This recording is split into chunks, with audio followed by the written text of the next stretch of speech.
there's one word it will say everywhere, and I think you should say here too.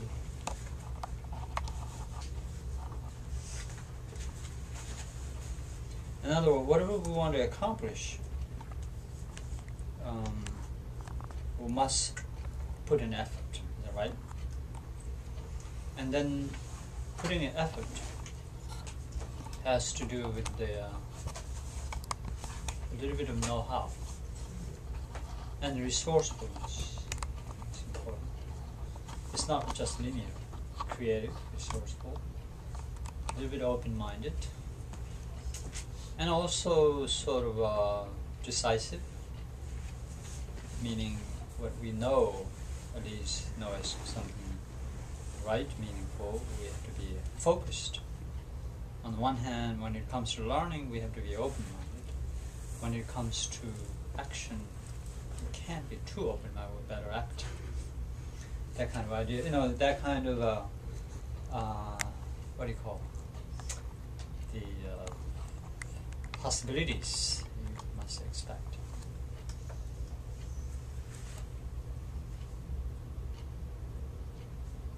So it's really know-how is becoming a big issue. And resourcefulness means finding ways to accomplish what we want to accomplish. And here the chapter is saying you must gather enthusiasm. Enthusiasm here is actually means, basically we're talking about effort, but the essence of the effort is enthusiasm, and then we need to find it, and then saying, find the ways. Find the ways, all kinds of ways. Find the ways through various efforts and means. In other words, one should not limit to how to help us wants to be enthusiastic, or at least have a sense of wanting to do things. First two pages on starting page 77 and 76 and 7, we talked about death impermanence. We're not going, Buddha's not teaching us, hey, here's we're going to die, you're finished, done. We're saying it's one thing to consider that could help you to appreciate your life, the life you have. It also could help you to remind you you're going to, could lose this any minute. And that also reminds us to enjoy the life meaningfully, purposely, like that. So we must find the ways. Kind of like carrots and sticks, kind of like. If the simple thing does not inspire us, then we should not allow our mind to just relax as if nothing's wrong. Then we must come up with ideas to scare us off. That will help us. So, but if the scaring thing is too much, it's defeating the purpose, then we must find. In other words, we really like babysitting, thinking of what it works to motivate the baby to do things, even by means of distraction. Is that right? If it needs to be concentrated, we should concentrate. If it needs a little distraction, we do it. If it needs to be distraction in a way of, indirectly helping ourselves doing it. Not so sujin bepercent. One must strive by various means. We're at the stage on page 76 and 7. We're talking about the imminent mortality of our human life. We don't have time to meow, whine, criticize, and do all sorts of things we do. There's no time. We do that. I don't think anybody in this group sees the foolishness of what we do, but at least this is the reminder.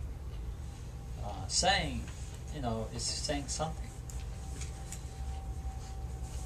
Let's say kind of a little bit of semantics involved, all right? Semantics say life is short, life is precious, life is short, all right? So what it's implying, is all right? Saying, if life is precious, you better use it, otherwise it's waste. When the life is short, saying, we lose this precious life any minute, there's no excuse.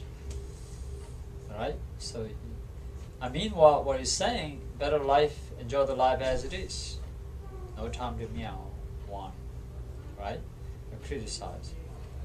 And you can notice that a lot of people who suffer more than we do, they have this attitude. The world. They always say the same thing. The world hates me. Is that right?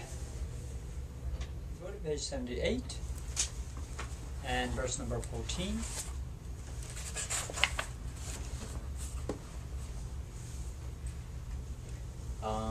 Verse number 14. I will read verse number 14. It says, "Relying upon the boat of a human body, free yourself from the great river of pain, as it is hard to find this boat again. This is not time for sleep, you fool."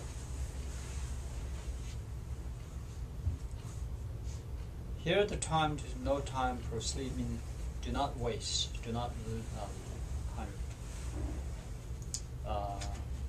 do not waste your life doing nothing important and special or meaningful. Right? Because the first of all, he says this body of us, human body of us, like a boat, meaning this human body alone has the ability to transcend the miseries and unhappiness of our own life.